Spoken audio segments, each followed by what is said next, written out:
The man unexpectedly discovered a female wildling in the grass. Having not spoken to anyone for a long time, he became a bit too excited. However, his appearance frightened her. Fortunately, through body language, he was able to ease the wildling's hostility towards him. Soon, they began moving together, searching for a way out of the primal forest. The presence of the wildling successfully ignited his protective instincts.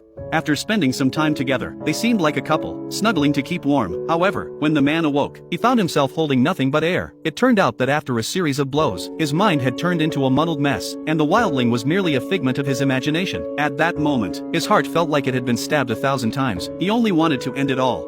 It wasn't that he was cowardly, but the hope of survival felt too remote. Everything that had happened seemed to scream at him, "You are not far from death." Yet fate insisted on keeping him alive time and again. Thus, the man once again began to wander aimlessly. In the jungle, he now only wished for a quiet death. However, it seemed the heavens were against him. As he walked, he unexpectedly stepped into a bottomless swamp. The sudden mishap made him instinctively struggle, but the more he moved, the deeper he sank. In a moment of desperation, he grabbed at some nearby weeds, only to have them crumble at his touch. Seeing no way out, he lost the will to resist. His body felt as if it was burdened with a 1,000-pound weight, rendering him immobile. But as time passed, the man realized there was no change around him.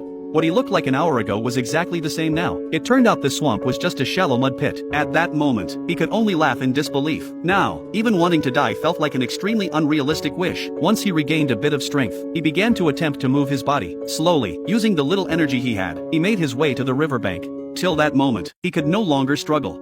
Unexpectedly, a ferry appeared on the river. The man froze for a moment, confirming it was not an illusion, and slowly stood up, dragging his exhausted body. He wanted to shout to stop the ferry, but he was so weak that he didn't even have the strength to speak. Watching the hope drift further away, the man felt as if the heavens had played another cruel joke on him until he saw that scene unfold.